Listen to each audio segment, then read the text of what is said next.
2025년 5월 1일 목요일 새벽 기도입니다.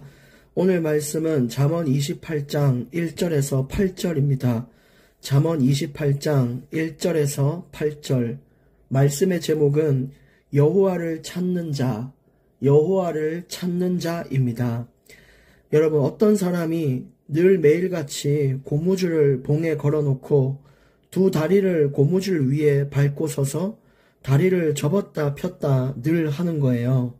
밥 먹기 전에도 하고 후에도 하고 자기 전에도 하고 도무지 그의 삶의 방식이 이해가 우리가 봤을 때 안 되잖아요. 사람들도 희한하다, 참 요상한 취미다 이렇게 말하는 사람들이 대부분이었습니다. 근데 그 사람을 잘 알아보니까 허들 선수였던 거예요. 1m가 넘는 허들을 뛰어넘으면서 상대와 경쟁하는 선수라는 거죠. 그래서 그 선수는 다리에 힘을 기르고 점프 감각을 계속해서 유지하기 위해 매일 훈련을 했던 겁니다. 그래서 우리가 그 사람을 이해하면 그 사람의 삶의 방식과 이유를 이해하게 되고, 또 누구든지 그 사람처럼 선수가 되기 위해서는 같은 방법으로 사용하고 그 같은 방법으로 삶을 살아간다는 것이죠. 이처럼 교회들을 보고 많은 사람들이 의아해하기도 하고 핍박하기도 하고 조롱하고 무시하는 사람들이 많습니다. 기독교인들은 왜 그렇게 미련하냐, 그냥 용서하는 바보나 호구 아니냐, 또 교회 매일 주일마다 가서 매주 사서 고생하는 그렇게 참 힘든 인생을 사는 사람들이 아니냐라고 얘기를 할 수 있는데, 그건 역시 예수님을 모르고 하나님을 모르기 때문에 예수님의 삶의 방식을 이해하지 못하는 것입니다.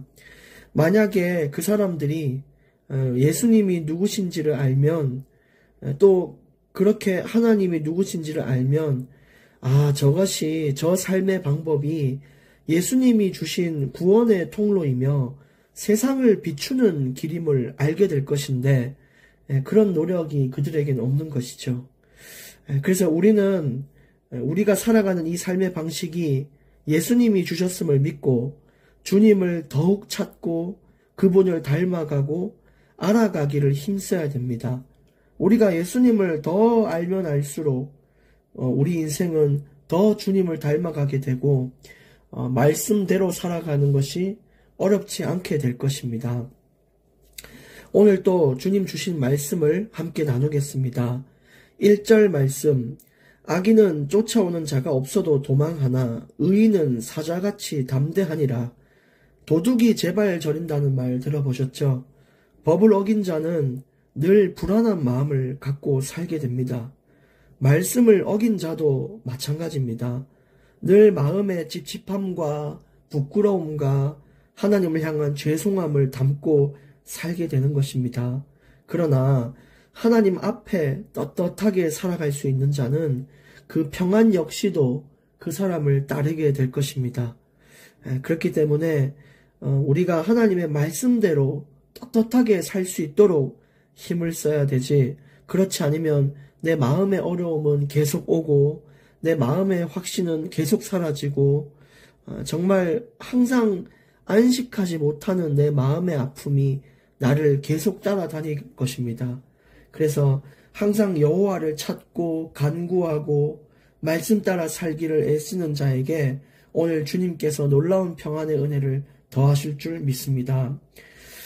2절, 나라는 죄가 있으면 주관자가 많아져도 명철과 지식 있는 사람으로 말미암아 장구하게 되느니라. 여러분도 보시면 알겠지만 어떤 곳은 대통령이 임기를 마치기 전에도 계속 바뀌고요. 또 역사를 봤을 때도 왕들이 얼마 못 가서 계속 바뀌고 사라지고 죽기도 하고 너무너무 지도자가 많이 바뀐다는 것을 볼 수 있습니다. 그 이유는 죄라는 것이 있을 때 그 지도자는 더 이상 필요가 없게 되는 것입니다.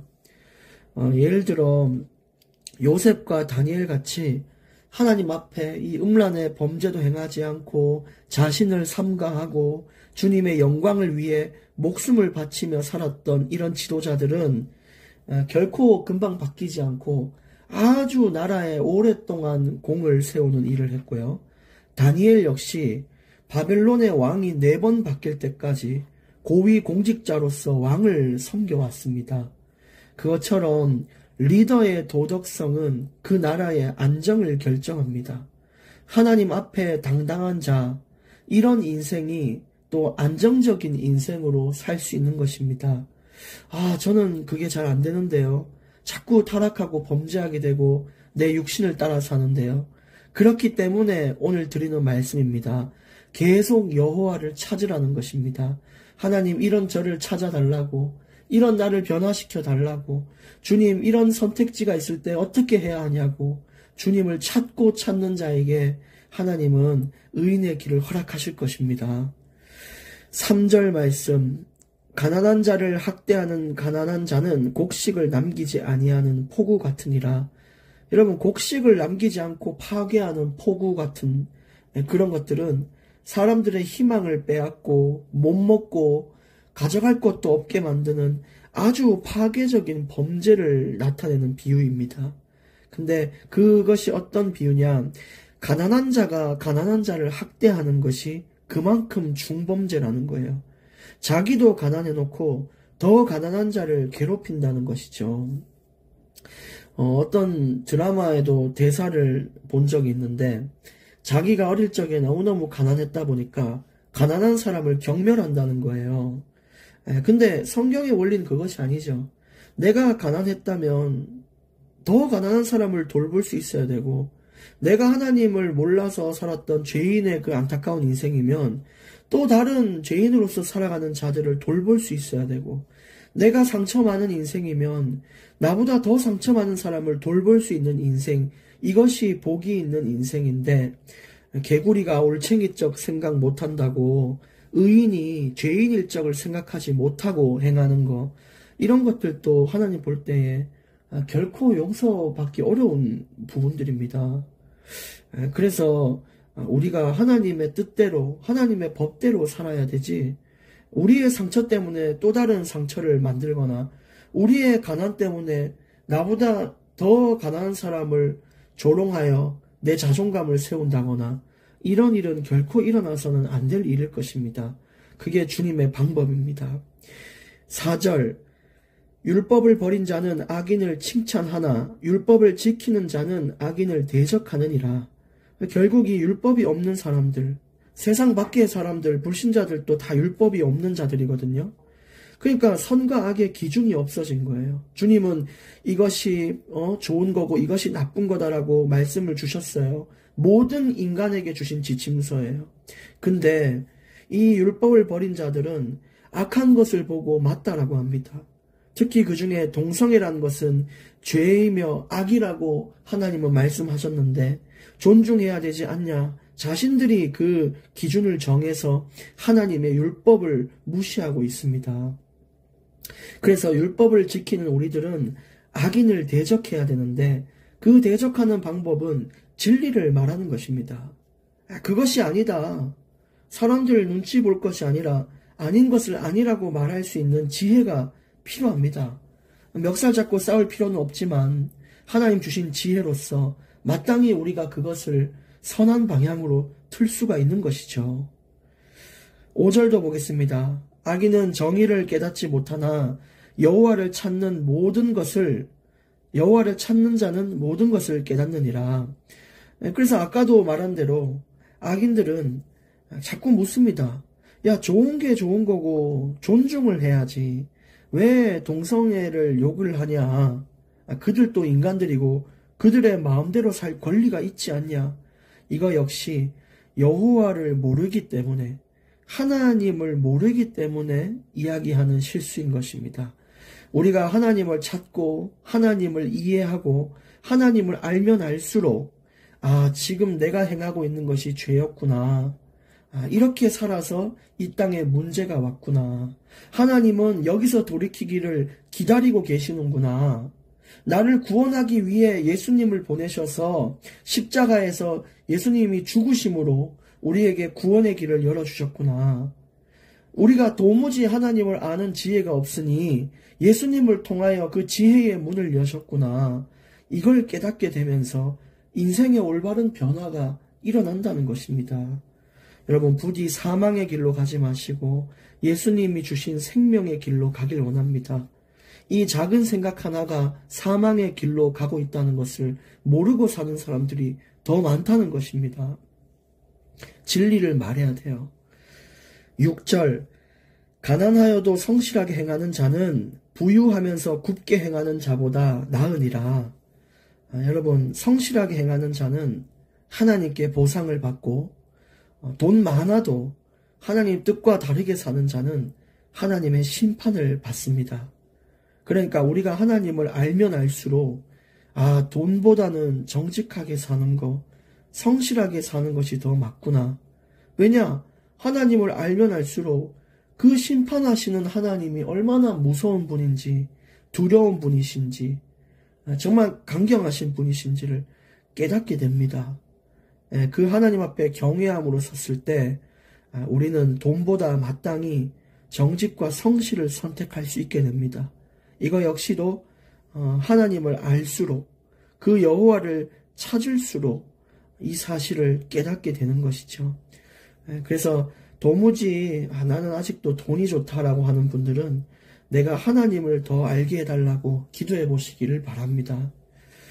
7절입니다. 율법을 지키는 자는 지혜로운 아들이요 음식을 탐하는 자와 사귀는 자는 아비를 욕되게 하는 자니라. 이 음식을 탐한다는 것은 방탕한 인생을 말하는 것이죠. 결국 이런 사람은 인생의 수치를 맛보게 됩니다. 더 나아가 본인만 힘든 게 아니라 패가 망신의 길에 서게 되는 것이죠. 이게 하나님의 법입니다. 마땅히 그렇게 될 것입니다. 그러니까 우리는 어떻게 되든 율법을 따라 살고 그것이 돈이 되든 안 되든 율법을 따라 살아서 지혜로운 아들로 영광스럽고 명예로운 하나님의 자녀로 살다가 주님 주신 상급을 받고 천국 갈 줄 믿습니다. 8절, 오늘 마지막 구절입니다. 중한 별리로 자기 재산을 누리는 것은 가난한 사람을 불쌍히 여기는 자를 위해 그 재산을 저축하는 것이니라. 쉽게 말하면 이제 나쁜 마음으로 악하게 돈을 벌어들인 사람은 결국 그 돈이 의인들을 위해 다 쓰여질 거라는 것입니다. 중한 별리는 이자거든요. 높은 이자를 받아 챙겨서 자기의 재산을 늘린 이 악한 사람은 결국 나중에 지금 오늘날의 예시로 들면 범죄에 가담하여 재산이 몰수됐는데 그 몰수된 재산이 사회복지기금으로 들어가고 장학금으로 들어가고 해서 결국 필요한 의인들에게 돈이 돌아간다는 것이죠. 그래서 돈이 우리가 얼마나 벌고 싶은지 모르지만 항상 만족하고 자족하는 인생이 먼저 되어지기를 원하고요. 그것이 디모데 전서의 하나님의 말씀이었습니다. 항상 만족할 수 있는 자, 정직한 자, 이런 자에게 하나님의 축복이 넘쳐날 것입니다. 오늘 결론 말씀을 드립니다. 그러므로 하나님을 더 알기를 힘쓰기를 기도하십시오. 그럴 때 삶이 변화됩니다. 내가 이악 물고 아무리 변화되려고 해도 내가 이악 물고 하는 변화는 오래 못 갑니다. 내가 철봉에 오래 매달려 있는 거를 이악 물고 버텨도 팔에 힘이 떨어지면은 그대로 떨어지는 것입니다. 그러나 내가 하나님을 더 안다는 것은 내가 철봉에 버틸 수 있는 힘과 능력이 생기는 것이고 지혜가 생기는 것입니다. 그러니까 자연스럽게 삶이 변화되고 다시 예전으로 돌아가지 않도록 그런 힘이 내게 생기는 것이죠. 하나님을 더 알기를 힘쓰십시오. 이제 우리가 너무 발버둥 치며 이 땅의 삶을 살지 않고 하나님을 기뻐하길 원합니다. 하나님을 두려워하고 그의 율법을 두려워하며 살아가길 원합니다. 항상 하나님은 우리를 찾고 계신데 우리는 여호와를 찾지 않고 있죠. 그러니까 우리에게 주신 그 사랑을 우리가 바라보며 우리가 하나님을 또 찾을 수 있는 날이 되면 참 기쁜 인생이 될 줄 믿습니다. 여러분, 우리가 세상 사람들은 우리를 인정하지 않을 때가 있고 우리를 참 불쌍하게 여길 때도 있겠지만 그들이 하나님의 진리를 깨닫는 그날을 바라보며 견디십시오. 그때는 내가 마땅히 내 입으로 변론하지 않아도 하나님께서 나의 삶이 맞다라는 것을 그들에게 증명하게 될 것입니다. 오늘 또 예수님의 이름으로 축복합니다. 하나님 감사합니다.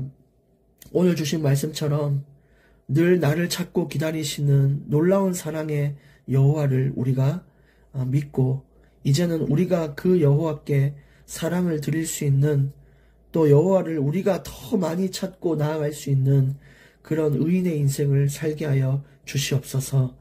정말 하나님 우리 인생과 또 영적인 것과 육적인 것 전부 조화롭게 하나님 앞에 쓰임받을 수 있도록 주님 인도하여 주시옵시고 성실과 정직을 가진 하나님을 닮아서 우리도 그런 삶을 드리게 하여 주시옵소서.